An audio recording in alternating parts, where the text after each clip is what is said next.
everyone, ready for another deep dive. Today we're heading over to Nepal to explore a pretty interesting situation unfolding in their education system. We'll be looking at language requirements and how those requirements can really impact students' lives and their futures. I mean, just imagine. Picture yourself facing a super important exam, but it's in a language you haven't quite mastered yet. That's the reality for a lot of students in Nepal, and we're going to figure out why. Yeah, it's a pretty complex situation with a lot of moving parts. Luckily, we have a fantastic guide for this deep dive.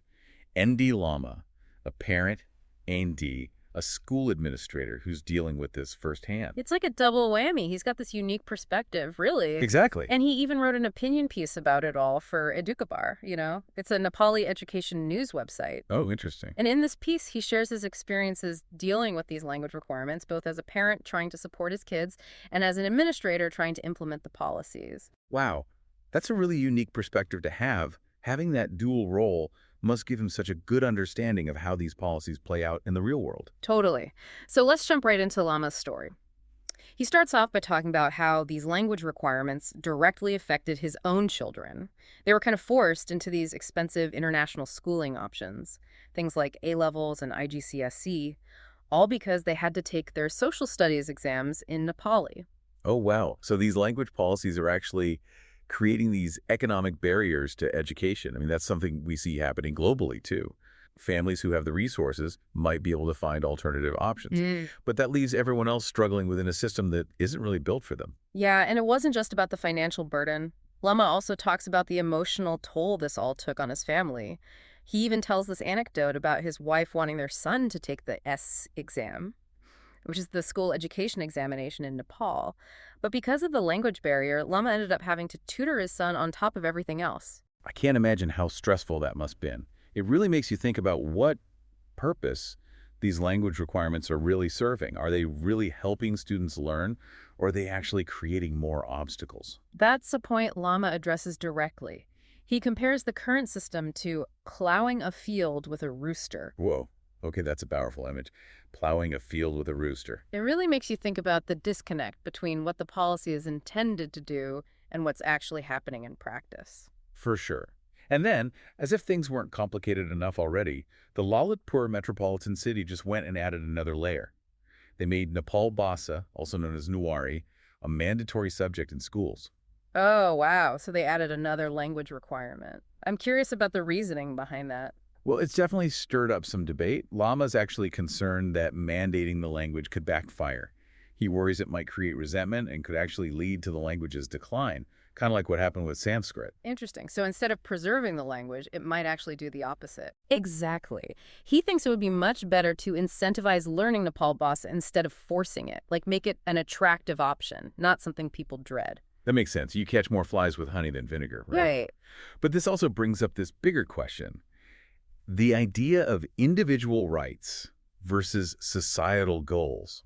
It's tricky, right? Totally. Like, do individuals have a right to learn in their mother tongue, even if it ends up impacting other students' opportunities? It's a delicate balancing act for sure. And Lama's really wrestling with that tension. He sees the importance of protecting cultural identity, but he's not convinced that it should come at the expense of equal opportunities for all students. Right, right. He even points out the situation in his own school. Out of all the students, only 9 of them come from the newer community. So this rule that was intended to benefit this small group actually ends up affecting the majority of students. It's almost ironic. Yeah, it really highlights how these well-intentioned policies can sometimes miss the mark when it comes to implementation. And it seems like that disconnect is also evident in a conversation that Lama had with an education official who was just insistent on rigidly following the government mandates. You can really feel Lama's frustration in that moment. It must be so disheartening to feel like you're up against this system, especially when you're just trying to do what's best for your children. Absolutely. It's a feeling that I think a lot of parents can relate to, trying to navigate these complex systems and advocate for their kids. Okay, so let's dive a bit deeper into one of Lama's central arguments about social studies. He truly believes that its purpose is to cultivate informed and active citizens, people who can think critically about the world around them. It's about going beyond just memorizing facts. It's about developing those higher order thinking skills. Right. Being able to analyze complex systems and engage in thoughtful discussions. Exactly. And that's where Lama sees a real problem. He argues that if students are forced to learn social studies in a language they haven't mastered, it actually prevents them from really understanding and engaging with the material. It's like the focus shifts from understanding the content to just decoding the language, and that kind of defeats the whole purpose, right? Yeah. And that actually brings us to a broader point that Lama raises, the issue of brain drain and the financial strain that these policies put on families. He's saying that these policies are actually pushing Nepali families to look for education outside of Nepal, which then leads to a loss of talent and resources within the country. It's a really interesting point. And he's speaking from personal experience here. He ended up sending his own daughter to study A-levels in the UK because of these policies. Wow. And Lama connects that experience to a larger trend of Nepali students opting for CBSE schools in India as well. Which further emphasizes those economic consequences, right? Right. So it's not just about education. It's about the economic well-being of the entire country. Exactly. So now the big question is, what does Lama propose? Is there a way out of this predicament? Well, he does have some ideas. He advocates for a much more flexible system, one that considers the different linguistic needs of the students in Nepal. Okay, hold on. We're going to dive into those solutions and explore the bigger picture right after the break. Don't go anywhere.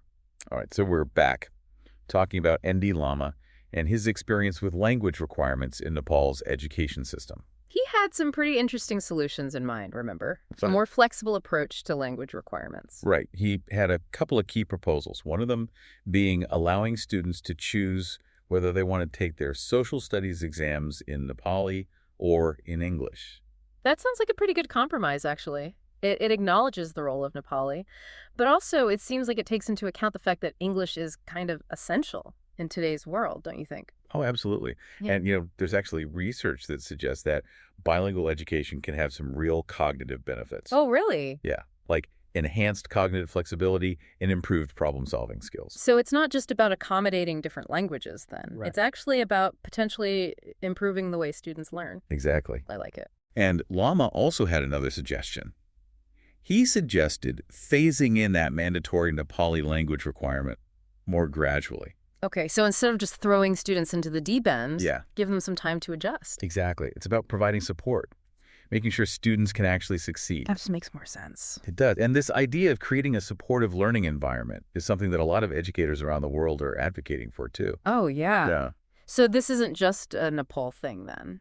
Not at all. Lama's story is really a small part of a much bigger global discussion. It's about language. It's about education.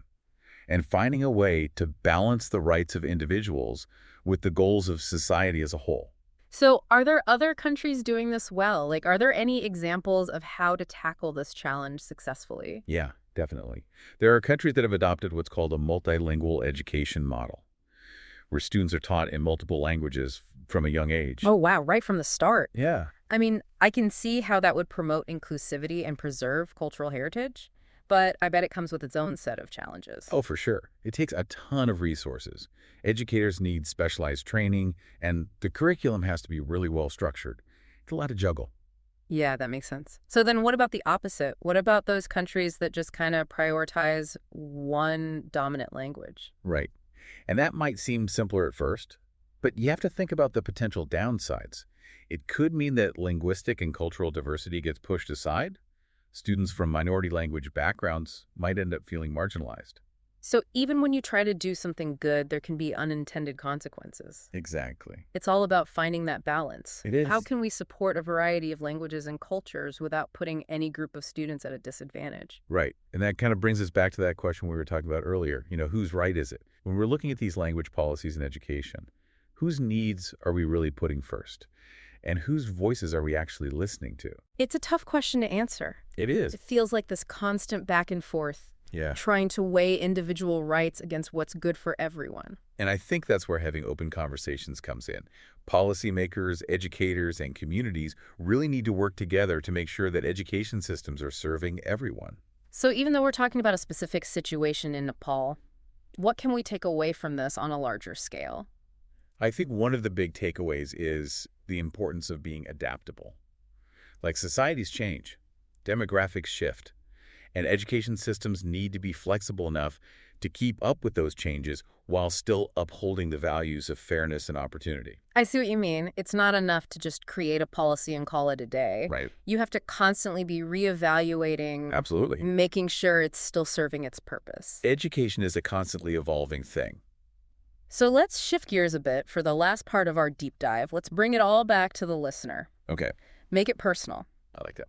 So think about Lama's story. What parts of it really stood out to you? Right. What resonated? Imagine you were in his shoes.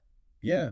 Put yourself in his position. How would you navigate all these challenges? Would you try to change the system from within? Would you try to find different educational opportunities for your kids? Or maybe a little bit of both. Hmm. We're going to leave you with those questions to ponder as we wrap up this episode. Great questions. We'll be back with our final thoughts on language, education, and creating inclusive learning environments for everyone. Back again to wrap up our look at language requirements in education systems. Yeah, and we've been focusing on Nepal through Lama's experiences. His story is a great example of a really local issue that speaks to something much bigger. Like how to balance preserving languages and cultures while making sure all students have the same opportunities. Right. And it's made us think about how policies Even those with good intentions. can end up having unexpected consequences. Yeah, like we saw how these policies affected families in ways that maybe weren't considered at first. Which is why it's so important to keep the conversation going and be willing to adjust things as we learn. To be adaptable. Exactly. Like Lama's suggestion about the social studies exam seems like a good step. Oh yeah, letting students choose between Nepali and English. Right. It's a good way to recognize that Nepali is important, Hmm. but also that English plays a huge role in the world today. And it lets students show what they know without being held back by language. And his idea about slowly phasing in that Nepali language requirement, instead of making it mandatory all at once. Makes a lot of sense. It's more about supporting students, not just overwhelming them. Giving them a chance to really learn and grow. And not just memorize facts. To become active participants in their learning. And speaking of active participants, Lama's story made me think about how important it is for parents to be involved in their kids' education. They see firsthand how these policies affect their children. Yeah, day in and day out. It's their lives that are directly impacted. Exactly. So their voices need to be part of the conversation. Absolutely. And this actually brings up a much bigger question. What's that? How do we make sure that education systems are really listening to different communities? Communities with different needs and aspirations. Exactly. So instead of just having these top-down rules, we should be working together to Collaborating. make sure everyone feels included and respected. I like that. So as we wrap up our deep dive into this topic, We've been all over it, haven't we? we have. I want to leave you with a question to think about. Ooh, I like a good thought-provoking question. What would you do if you were in ND Lama's shoes? How would you deal with these challenges? Would you try to change the system? Would you look for other educational options? Would you maybe try a little bit of both? There's no right or wrong answer, really. It's all about what works best for you and your family. And most importantly, it's about getting involved and thinking critically. Right. About how we can make education better for everyone. Because at the end of the day, that's what really matters. Thanks for joining us for this deep dive. It's been great having you along for the ride. Until next time, keep exploring and stay curious.